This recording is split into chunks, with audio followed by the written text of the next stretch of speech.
Hello guys, good morning. Yan, magluluto ako ng ginataang puso ng saging with papaya. Nasasamahan natin ng hipon. Ayan, ang una kong ginawa ay naglagay ako ng gata. Tapos nilagyan ko ng sibuyas, bawang at luya. Yan, pakukuluan natin siya guys. Ayan. Antayin lang natin siyang kumulo guys. Ayan guys, kumukulo na yung ating gata.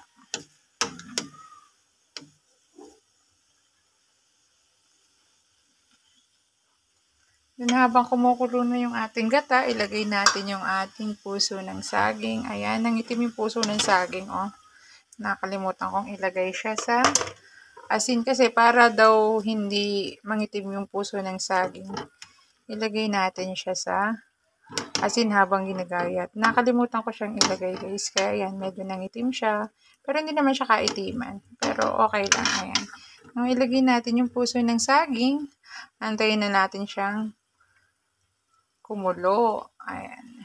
Tayo natin siyang kumulo, guys. Okay. Ang ating puso ng saging.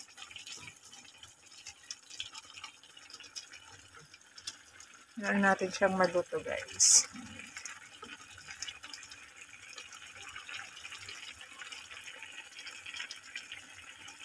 Ilagay natin yung ating papaya.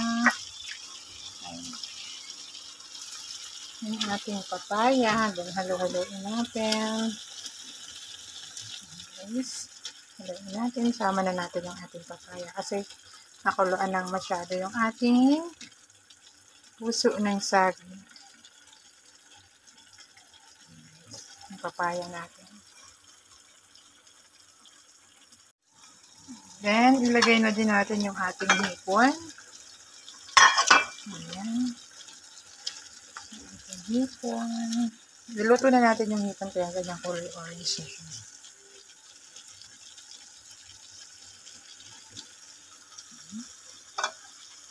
Lagyan na natin siya ng ating kakanggata. Ayan. Ating kakanggata. Wait lang. Bali, dalawang kakanggata yung ginamit natin guys. Ayan. Para mas maraming gata, mas masarap. Ayan. Antayin natin siyang maluto guys. Ayan. Halo-halo natin. Sarap niya. Diba guys? Sarap niyan guys. Madami yan. Kakanggata. Dalawang nyug yung ginamit ko dyan. Para mas malas at mas masarap.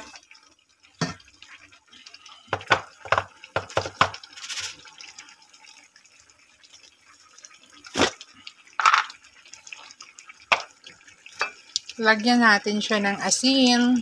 Ayan. Asin, tapos ang ating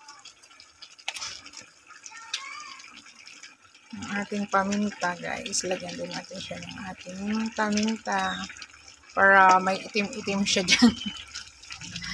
Ayan guys, ang sarap. Sarap yan. Then, syempre, lagyan din natin siya ng tak-tak-tak. Ayan. Tak-tak-tak. Ayan guys. So, yummy na yan. Antayin na lang natin siya guys, maiga. Kasi luto na rin yung gulay. Kasi mas masarap yung medyo nagmamantika yung ating gata. Antayin natin siyang magmantika guys. Ayan guys. Pakayaan lang natin siyang pakulo-kulo na ganyan. Tapos antayin natin siyang magmantika. Kasi mas masarap yung gata kapag medyo nagmamantika guys. Ayan guys. At lagyan din natin siya ng ating sili. Lagyan natin siya ng 3 siling labuyo. Ayan guys. Pag naluto yan, medyo masarap yan na medyo maanghang-anghang. Ayaw ko naman kasi ng sobrang anghang, kaya tamang 3 na lang. Hindi ko na siya dudurugin kasi pag dinuro ko siya, maanghang yung sili na yan. Ngayon ko lang hindi yung nakalagay dyan sa ibabaw. Hanggang sa maluto yung ating gulay at maiga yung ating sabaw guys. Ayan. Ayan guys, sa medyo langis-langis na yung ating ulam. Meron na tayong ulam ng pananghalian guys. Yummy. Yan guys. Wow, thank you for watching guys.